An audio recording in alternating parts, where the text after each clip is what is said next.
não sei se conhecem o filme Patos. Nós fomos ver esse filme. Pronto, não é aquele filme que vamos lembrar para o resto da vida. Mas foi um filme bastante divertido. Foi bastante interessante. É acerca de uma família de patos, daí o nome Patos. Se bem que o nome em inglês acho que é migração. Porque o pai, ele não quer sair do seu lago. Ele gosta muito do seu lago. E no seu lago vão passando vários grupos de patos que estão a migrar para outros sítios. E ele está bastante confortável com aquilo que tem. E a esposa é o contrário. Ela quer arriscar, ela quer uma aventura, ela quer ir descobrir outros locais. Até que chega a um ponto de quase de ruptura, mas em que eles lá decidem então ir nessa aventura. E é interessante que nessa viagem há duas coisas que acontecem, pelo menos duas. Uma é uma espécie de discipulado aos filhos, a construção, o relacionamento entre pais e filhos. Há uma bastante interessante em que eles vão a voar e a filha mais nova precisa de ir à casa de banho e a mãe diz, já está na altura de aprenderes a fazer no ar, não é? Porque as aves têm essa mania de fazer as suas necessidades no ar. E ela diz que não, e se alguém vê, alguém lá embaixo vê, então eventualmente eles têm de parar mesmo para ela ir à casa de banho. Mas esse ensino, esse crescimento entre pais e filhos é bastante interessante. E há outra coisa que vemos também nesta família, que é o serviço. Porque inicialmente o pai só quer saber de si e da sua família, não quer saber de mais ninguém. Mas ao longo do filme eles vão conhecendo outros animais, outras aves e não só. E eles vão desenvolvendo esta necessidade de ajudar quem eles encontram. Quem eles encontram que está em sarigos, em apuros. E principalmente o pai, nós vemos esta grande mudança. E é sempre bom quando os filmes têm uma grande mudança no personagem principal. Infelizmente, muitos filmes recentes, o personagem principal não muda. As outras pessoas é que têm de mudar. Mas é sempre bom quando o personagem principal mostra algo diferente. E o pai mostra um lado sacrificial de arriscar a sua vida pelos seus amigos. Bom, nós hoje vamos continuar o Evangelho de Marcos e vamos ver alguém que realmente arrisca, não apenas arrisca, mas entrega a sua vida pelos seus amigos. Mas vamos ler em Marcos 1, vamos continuar e vamos ler a partir do versículo 16 até ao final do capítulo, até ao versículo 45. Então, Marcos 1, versículos 16 até ao 45, e diz assim: Caminhando junto ao mar da Galileia, viu os irmãos Simão e André que lançavam a rede ao mar, porque eram pescadores. Disse-lhes Jesus: Vinde após mim, e eu vos farei pescadores de homens. Então eles deixaram imediatamente as redes e o seguiram. Pouco mais adiante viu Tiago, filho de Zebedeu, e João, seu irmão, que estavam no barco, consertando as redes. E logo os chamou, deixando eles no barco, a seu pai Zebedeu com os empregados seguiram após Jesus. Depois entraram em Cafarnaum, e logo no sábado foi ele ensinar na sinagoga. Maravilhavam-se da sua doutrina, porque os ensinava como quem tem autoridade, e não como os escribas. Não tardou que aparecesse na sinagoga um homem possesso de espírito imundo, o qual bradou: Que temos nós contigo, Jesus Nazareno? Vieste para perder-nos? Bem sei quem és, o Santo de Deus. Mas Jesus o repreendeu, dizendo: Cala-te e sai desse homem. Então o espírito imundo, agitando-o violentamente e brandando em alta voz, saiu dele. Todos se admiraram, a ponto de perguntarem entre si: Que vem a ser isto? Uma nova doutrina? Com autoridade ele ordena aos espíritos imundos e eles lhe obedecem. Então correu célere a fama de Jesus em todas as direções, por toda a circunvizinhança da Galileia. E saindo eles da sinagoga foram com Tiago e João, diretamente para a casa de Simão e André. A sogra de Simão achava-se acamada com febre e logo lhe falaram a respeito dela. Então, aproximando-se, tomou-a pela mão e a febre a deixou, passando ela a servi-los. À tarde, ao cair do sol, trouxeram a Jesus todos os enfermos e endemoniados. Toda a cidade estava reunida à porta e ele curou muitos doentes de toda a sorte de enfermidades. Também expeliu muitos demónios, não lhes permitindo que falassem, porque sabiam quem ele era. Tendo-se levantado alta madrugada, saiu. Foi para um lugar deserto e ali orava. Procuravam diligentemente Simão e os que com ele estavam. Tendo-o encontrado, lhe disseram: Todos te buscam. Jesus, porém, lhes disse: Vamos a outros lugares, às povoações vizinhas, a fim de que eu pregue também ali, pois para isso é que eu vim. Então foi por toda a Galileia, pregando nas sinagogas deles e expelindo os demónios. Aproximou-se dele um leproso, rogando-lhe, de joelhos: Se quiseres, podes purificar-me. Jesus, profundamente compadecido, estendeu a mão, tocou-o e disse-lhe: Quero, fica limpo. No mesmo instante lhe desapareceu a lepra e ficou limpo. Fazendo-lhe então veemente advertência, logo o despediu e lhe disse: Olha, não digas nada a ninguém, mas vai, mostra-te ao sacerdote e oferece pela tua purificação o que Moisés determinou, para servir de testemunho ao povo. Mas tendo ele saído, entrou a propalar muitas coisas e a divulgar a notícia, a ponto de não mais poder Jesus entrar publicamente em qualquer cidade, mas permanecia fora, em lugares ermos, e de toda a parte vinham ter com ele. Vamos orar. Querido Deus, estamos muito gratos por aquilo que já pudemos refletir acerca de Ti.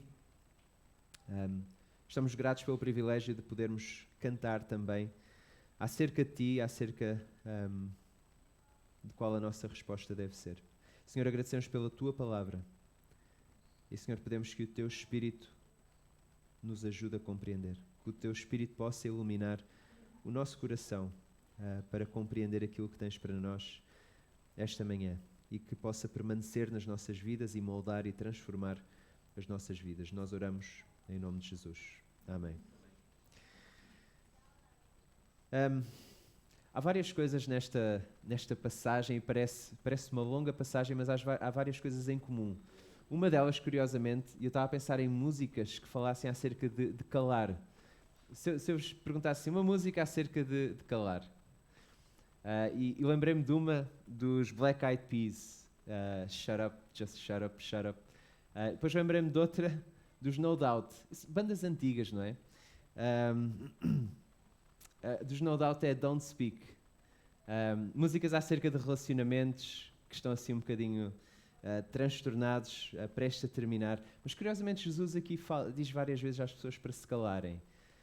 E algumas obedecem, outras nem tanto.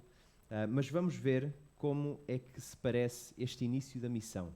Este é o início da missão de Jesus. E a primeira coisa que vemos é um convite para seguir.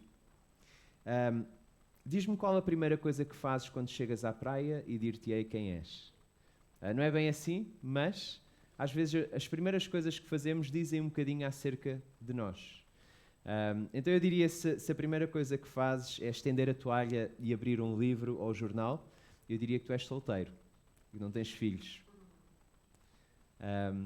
Se a primeira coisa que fazes é colocar protetor solar em alguém mais pequeno, é porque tens filhos, não é? Claramente. E abrir o chapéu de sol, se fores português, que é para eles não apanharem assim muito sol. Se não és português, provavelmente não andas com chapéu de sol atrás. Se começas a abrir uma cadeira, eu diria que já és mais para o lado, assim com mais anos de experiência e de vida. Sim, já quase que és reformado. Qual é a primeira coisa que Jesus faz no início do seu ministério? É chamar pessoas, que é curioso, não é? A missão de Jesus envolve pessoas ao seu lado. Ele quer pessoas consigo. Há algo que Ele quer mostrar. E, de certa forma, é claro que a sua missão é pessoas. Jesus veio para que as pessoas possam voltar a estar com Deus, a caminhar com Deus. É essa a sua missão. E é interessante, Jesus chama homens no seu trabalho. Não é? Eles são os pescadores a meio do seu trabalho e eles vão atrás de Jesus. Simão e André são os primeiros a abandonar o seu trabalho. Vemos a autoridade da palavra de Jesus que apenas diz, olha, sigam-me, e eles vão. E depois outros dois também. Tiago e João, temos mais informação, eles não apenas deixam o seu trabalho, deixam a sua família, o seu negócio de família, o seu pai e tudo aquilo que envolve. E a resposta é seguir. Agora, se vais a uma entrevista de emprego, não é? Para tentar ter um emprego, há coisas que precisas saber, não é? Precisas saber as condições de trabalho, o horário de trabalho, precisas saber a remuneração e só depois é que vais considerar aceitar o emprego ou não. Eles aqui não sabem grande coisa. Mas há algo em Jesus que parece que lhes diz o suficiente para eles irem. Há algo que eles veem em Jesus, que eles conhecem já de Jesus, que eles simplesmente vão. Se és recursos humanos, isto também não faz muito sentido. Porque eles não apresentaram o seu currículo de pescador. Eles não apresentaram referências em como eles são pessoas confiáveis. Não há nada disso. Não há pré-requisitos, não há referências, não há currículo, prova de ingresso. Seja qual for a missão que Jesus os está a chamar, de alguma maneira, eles vão ser equipados para conseguir fazer. De alguma maneira, vai ser providenciado. E é o que? É uma chamada para serviço. É uma chamada para servir. Jesus chama a ser um pescador de homens. E começa com um aspecto essencial. Qual é o aspecto essencial desta chamada? Que Jesus diz: é sigam-me. Ou seja, a missão é conseguida na medida em que há um seguir. Na medida em que há um seguir. É um convite à fé, sim, de certa forma.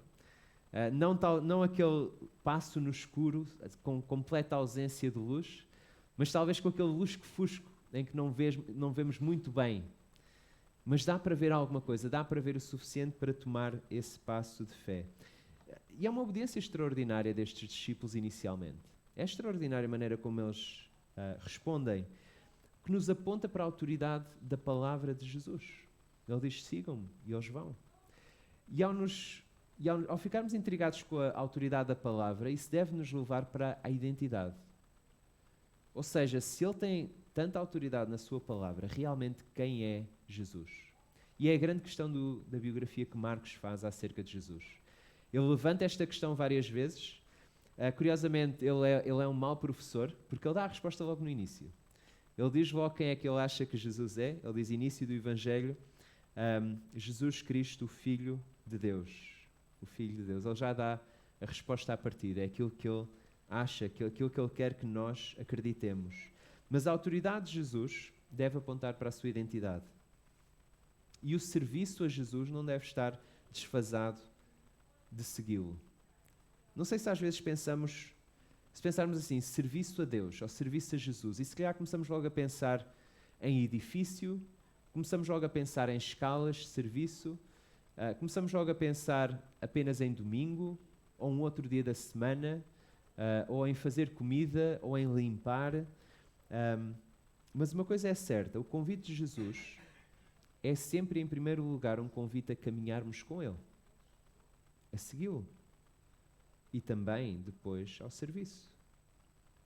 Se desligarmos o serviço de caminhar com Jesus, ficamos com uma identidade errada de quem Ele é e ficamos com um serviço distorcido, que não o vai honrar nem o vai glorificar. Vai ser um serviço mais para nós ou para as outras pessoas. Então é importante não cairmos no erro de desligarmos as duas coisas e focarmos em seguir a Jesus, que é para não haver, não cairmos em enganos acerca de quem Jesus é e daquilo que Ele veio fazer. E é isso que vemos nos versículos 21 a 39. A missão de Jesus continua, mas há uma fama que engana.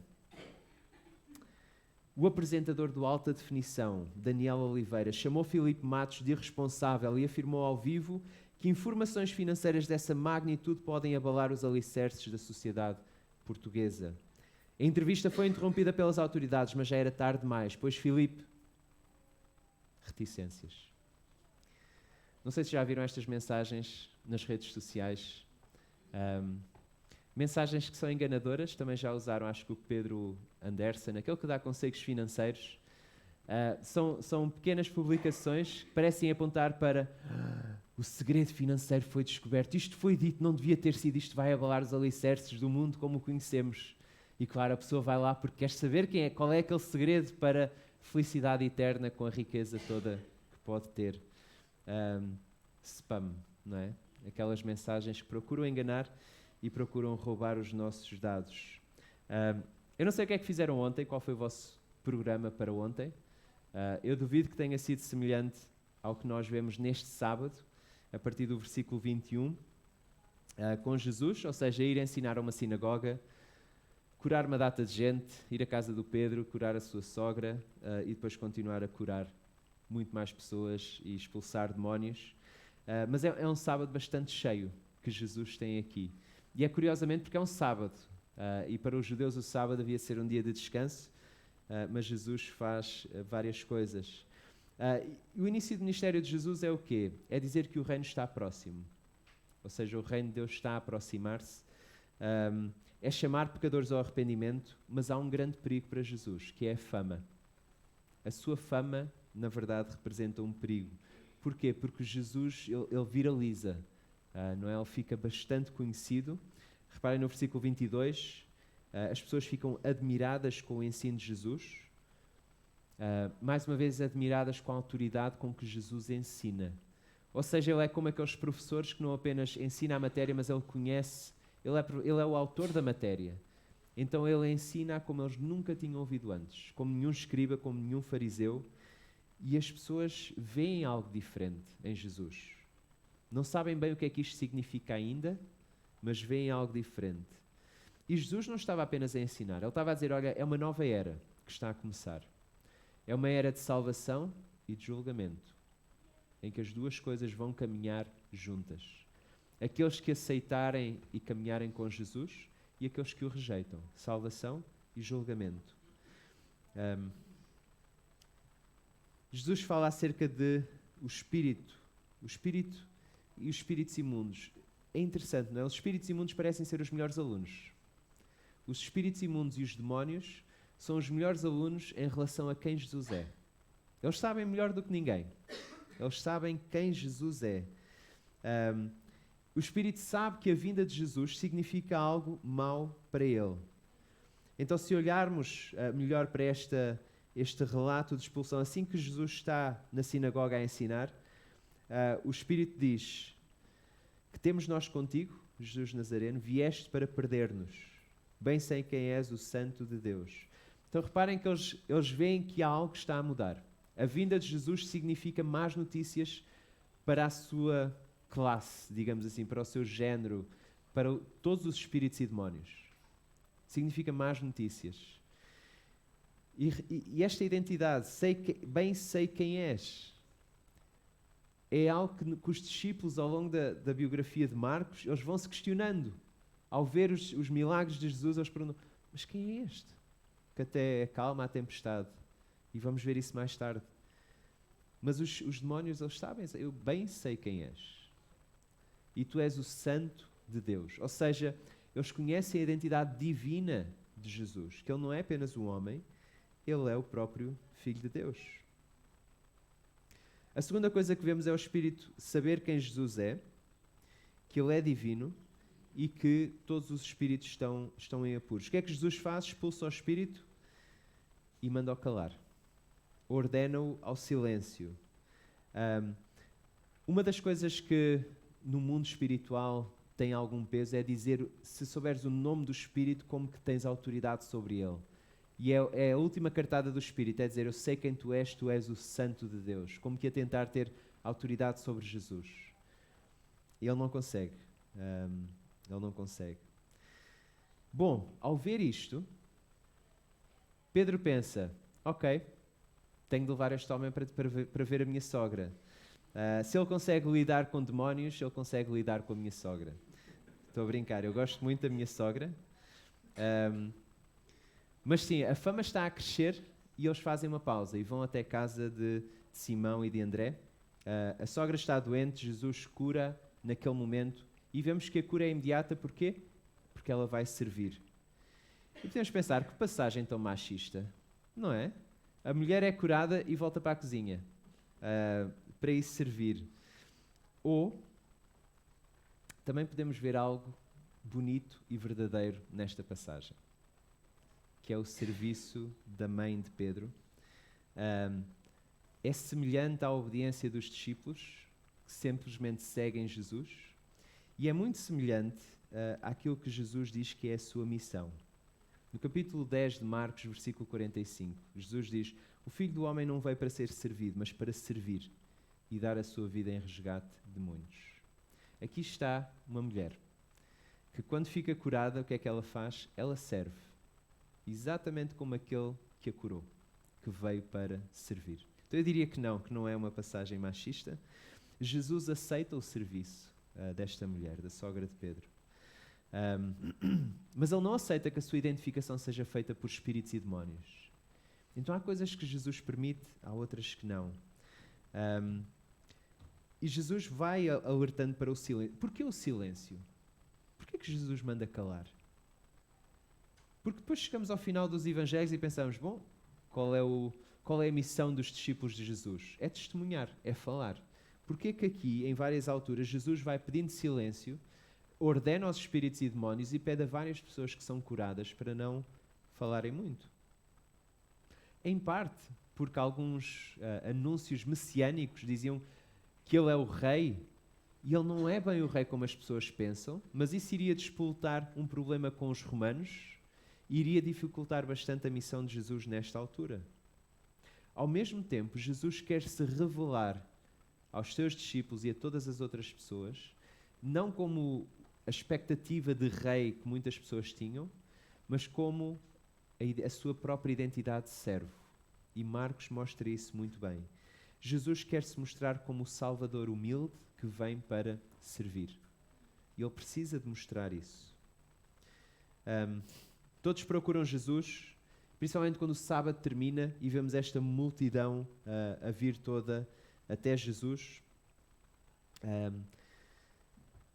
E é interessante porque, mais uma vez, Jesus depois ausenta-se. Ele vai para um lugar deserto no versículo 35 e estava a orar.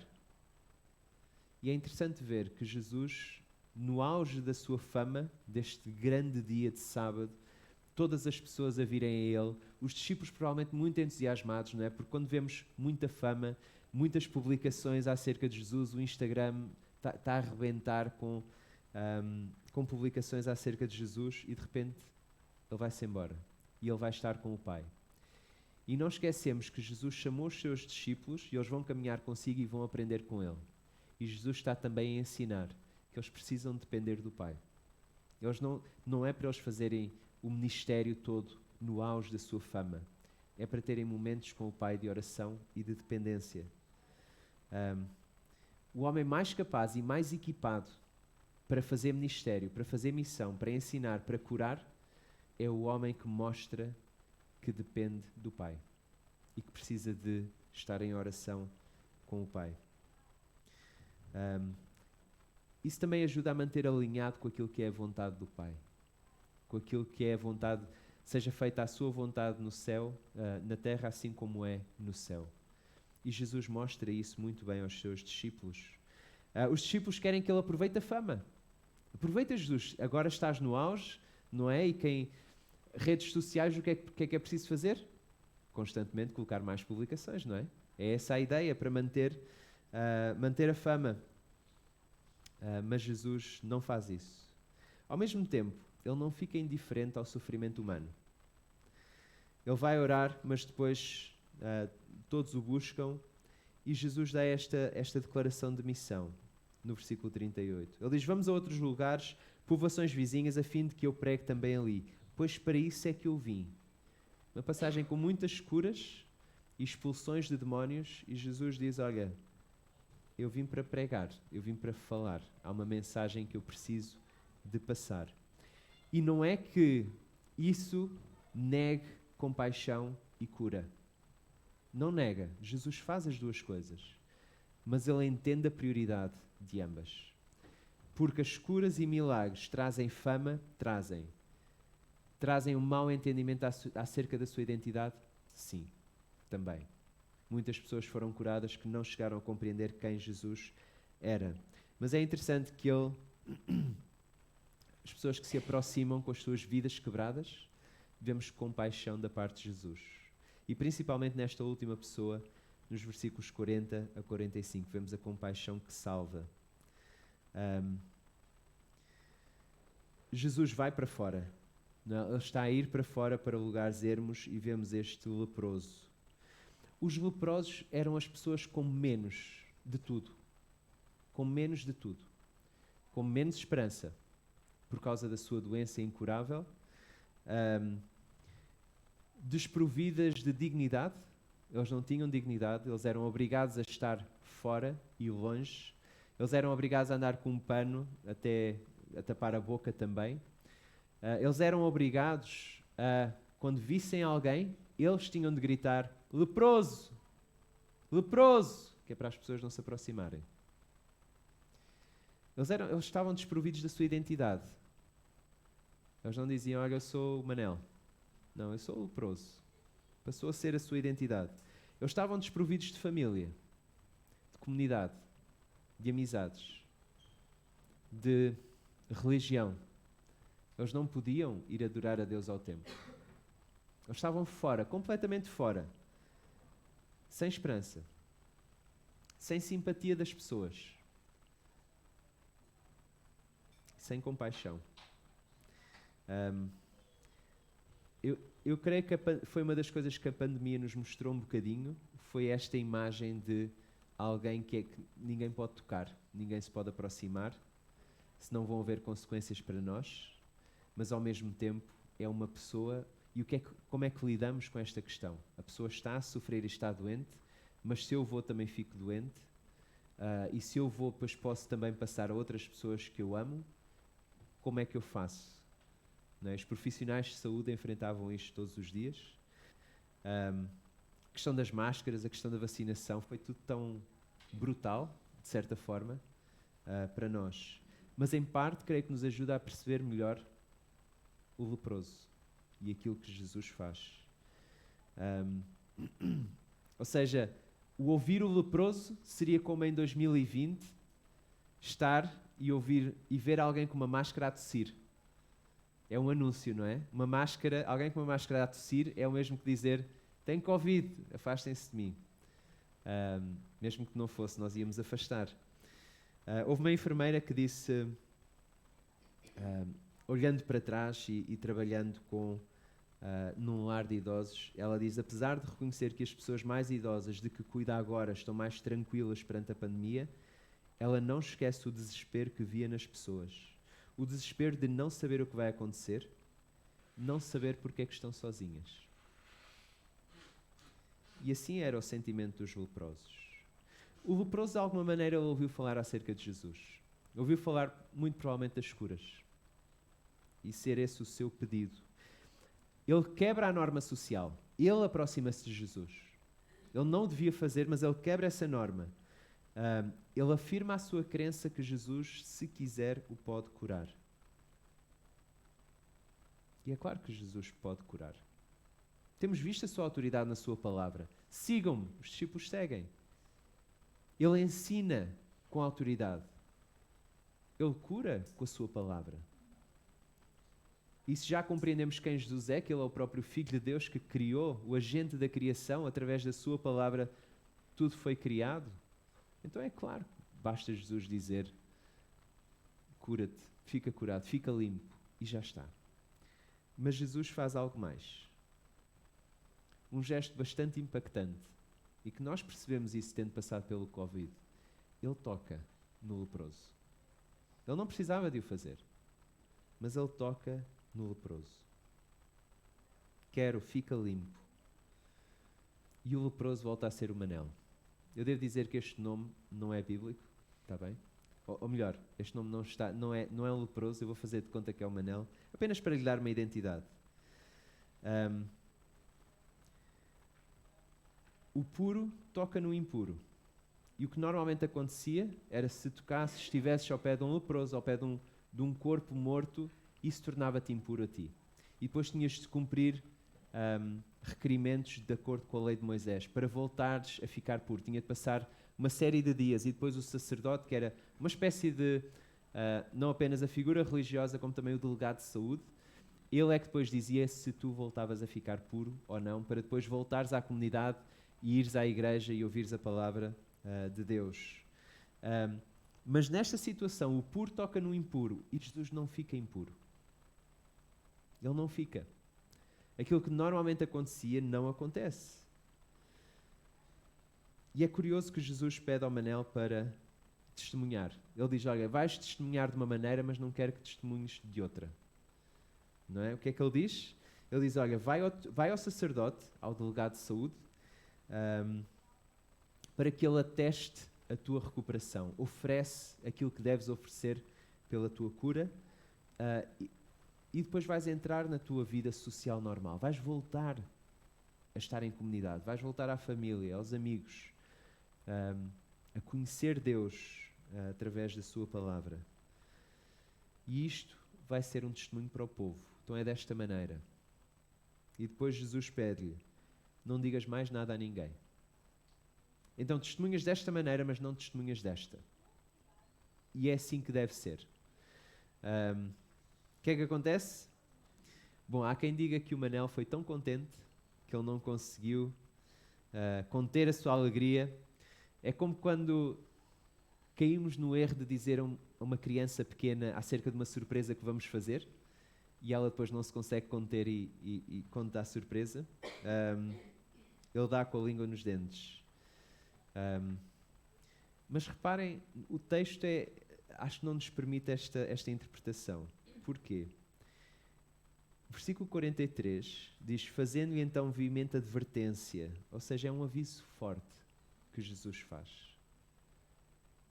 E contrasta um bocadinho com a compaixão que Jesus acabou de ter, mas ao mesmo tempo ele faz um aviso forte. É semelhante ao tom que Jesus usa com os espíritos e demónios. E Jesus diz, é assim que vais fazer e não vais contar a outras pessoas. O que é que sabemos a seguir? Não sabemos se o Manel foi ao sumo sacerdote. A passagem não nos diz isso. Não nos diz se ele obedeceu, ele não parece ter obedecido a Jesus nesse aspecto, e ele desobedeceu a Jesus no outro aspecto. Ele foi contar a todas as pessoas. E qual foi o resultado disso? Dificuldade em Jesus, em ir até às pessoas, e a necessidade de Jesus ficar em lugares ermos, em desertos. E já vimos um bocadinho o significado e a imagem de deserto a semana passada. Ou seja, é interessante que nesta pequena passagem vemos uma troca. O leproso estava fora, em lugares ermos, em deserto. E Jesus, como que troca de lugar com ele, e ele volta à comunidade, porque Jesus o curou, e é Jesus que está agora de fora, em lugares ermos, em desertos. E é uma bonita imagem do Evangelho, daquilo que Jesus faz. Ele vai lá fora, ele vai aos lugares de deserto, ele identifica-se em compaixão com pecadores. Ele toma sobre si as nossas enfermidades. Ele recebe o castigo dos nossos pecados para nós podermos voltar à presença de Deus e à presença uns dos outros. À comunhão com Deus e à comunhão uns com os outros. Se és um seguidor de Jesus, aqui temos várias coisas, mas Jesus quer que tu o sigas em primeiro lugar. O serviço vem depois e não pode estar separado ou desprovido de seguir Jesus. Não deve. Senão isso vai levar-nos a uma identidade errada acerca de quem Jesus é e daquilo que ele veio realmente fazer, e o nosso serviço vai ser distorcido e vai ser apenas para nós ou para as outras pessoas. É interessante que para ser seu discípulo, seu seguidor, não é preciso currículo. Não é preciso apresentar referências ou passar provas, basta apenas segui-lo. É tão simples e tão profundo ao mesmo tempo. A missão de Jesus envolve também algumas paragens para abastecimentos. Mais paragens do que na Fórmula 1. Na Fórmula 1 não sei se há uma ou duas. É preciso mais do que isso. É preciso passar tempo com Deus. Alinhar-nos com a vontade de Deus para nós e para a sua igreja. Há um vídeo bastante interessante, um vídeo de Natal, que é Irias lá, do Glenn Scrivener, que mostra um globo. E vemos pai e filho a olhar para o globo. E o globo tem dois botões. Tem um que é experimenta e outro que é vai. E o filho carrega no experimenta. E ele entra no globo e ele vê um mundo em que há a luz e a escuridão, em que dá para ver as pessoas, mas quando a luz bate nas pessoas, elas estão como que quase cadáveres. E o filho está a ver tudo aquilo, vê morte e saúde, vê ambas as coisas de dois lados. E de repente ele volta. e vemos o filho a falar com o pai, e depois ele carrega no botão, não apenas experimenta, mas vai. E o filho entra e vai para quê? Para vir até aos leprosos do pecado. Que é assim que nós estamos, é assim que nós nascemos. Nós nascemos longe de Deus, afastados de Deus, e não temos como ir a Ele, voltar a Ele. E precisamos que o Filho venha até nós e que viva como um de nós e que depois nos leve, de alguma maneira, até à presença de Deus. Que nos tire do deserto e nos leve para a presença de Deus. E é isso que Jesus veio fazer, é essa a sua missão. E nós vemos isso claramente nesta passagem. E a questão para nós hoje é esta. Quem é Jesus para nós? Será que é esta pessoa com autoridade que nos chamou, a quem nós estamos a seguir e continuamos a seguir? Ou será que estamos naquela fase da vida em que já não o seguimos tão bem, fazemos algum serviço, mas estamos um bocadinho desanimados? E será que temos de voltar a ouvir as palavras de Jesus? Segue-me. Se não és cristão, aqui fica esta oferta. Porque esta imagem do leproso, de certa forma, descreve cada pessoa que não conhece Jesus. Mas não te deixa sozinho, porque Jesus veio até ti. E aqui vemos essa evidência. E Ele faz-te um convite para vires a Ele. Ele oferece-te a sua mão para te tocar, para carregar o teu pecado sobre Ele e dar-te vida. Vamos orar. Querido Deus, nós queremos pedir-te perdão pela forma como nós naturalmente nós rejeitamos-te, nós queremos fazer vidas sem ti, vidas guiadas apenas por aquilo que são os nossos desejos, que não são bons, são para viver para nós acima de tudo, para mostrar algo às outras pessoas, queremos que gostem de nós e queremos ser aceitos. Ao mesmo tempo, sabemos que há sempre um buraco em nós, de algo mais, queremos algo mais. E Senhor, queremos pedir a Tua ajuda para olharmos para a Tua Palavra, para olharmos para a pessoa de Jesus e para considerarmos a Sua oferta, o Seu convite para o seguirmos.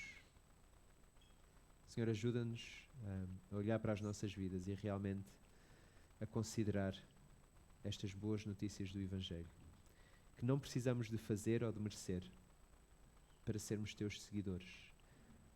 Não precisamos de fazer ou merecer para sermos Teus filhos. E agradecemos porque o Teu Filho veio até nós para nós podermos ser adotados por Ti.